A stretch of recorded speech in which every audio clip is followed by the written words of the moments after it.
या कृषी उत्पन्न मार्केटमध्ये जे शेतकऱ्यांचे पैसे बाकी राहिलेले, तर या सर्व शेतकऱ्यांचे पैसे या कृषी उत्पन्न बाजार समितीने सर्व अदा केले पाहिजे। त्याचं कारण असं की या कृषी उत्पन्न बाजार समितीच्या मोठ्या प्रमाणात विविध बँकांमध्ये ठेवी पडलेल्या आहेत। त्या ठेवींमधून शेतकऱ्यांचे पैसे या कृषी उत्पन्न बाजार समितीने देऊन टाकावेत आणि संबंधित आडत्यांकडून मार्केट कमिटीने त्यांच्या पद्धतीने ते पैसे वसूल करावेत। त्याचं कारण असं की शेतकऱ्यांच्या पैशाला जबाबदारी सर्वस्वी मार्केट कमिटीच असते।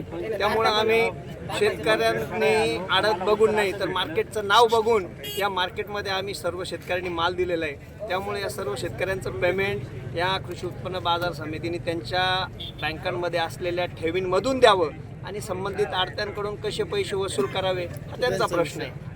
एवढे सगळे पुरुष असताना मी एकटी महिला शेतकरी आहे, तरी मी माझे पुतणे आणि माझ्या दिरांबरोबर मी इथं आले, कारण माझे पण 2-2.25 लाख रुपये मार्केट कमिटीत अडकले। मला मुलाचं लग्न होतं, लग्नालाही मला खूप अडचणी आल्या। मी स्वतः सभापती साहेबांनाही फोन केला तरी त्यांनी माझ्याकडे लक्ष दिलं नाही। आम्ही कोणाकडे न्याय मागायचा, त्यामुळे आम्ही इथं मार्केट कमिटीच्या गेटमध्ये येऊन आंदोलन करण्यात बसलो आहे।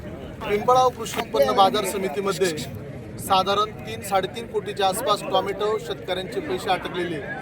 कुठलाही नियम असा म्हणतो की ज्यावेळेस कृषी उत्पन्न बाजार समितीमध्ये आपण माल विकतो त्यावेळेस शेतकऱ्यांना 24 तासाच्या आत पैसे मिळाले पाहिजे, हा कायदा आहे, हा नियम आहे। परंतु कृषी उत्पन्न बाजार समितीने तब्बल 4.5 महिने झाले आजपर्यंतही या सर्व शेतकऱ्यांना 1 रुपया टोमॅटोचा दिलेला नाही। साधारण 3 कोटीच्या आसपास ही रक्कम आहे। जर एका बाजूला संचालक मंडळ बनत असेल तर पिंपळाव कृषी उत्पन्न बाजार समिती आशिया खंडात 1 नंबरची मार्केट कमिटी आहे जिथं पैशाची हमी आहे। परंतु अशा वेळेस सुद्धा कृषी उत्पन्न बाजार समिती जर शेतकऱ्यांच्या पैशाला हमी देत नसेल तर शेतकऱ्यांनी खऱ्या अर्थानं जायचं कुणाकडे? एका बाजूला तुमची कृषी उत्पन्न बाजार समिती शेतकऱ्याच्या भरोश्यावर चालते, तुमच्या जो शेतकरी आडत देतो त्या आडतीवरती तुमची कृषी उत्पन्न बाजार समिती आज करोडोच्या ठेवी तुम्ही ठेवलेल्या आहे। जर त्या करोडोच्या ठेवी तुमच्याकडे असताना सुद्धा जर शेतकऱ्यांना तुम्ही जर पैसे देत नसाल तर सरळ हा शेतकऱ्यांवरती अन्याय आहे आणि ह्या अन्यायाला वाचा फोडण्यासाठी आज आम्ही सर्व शेतकरी बांधव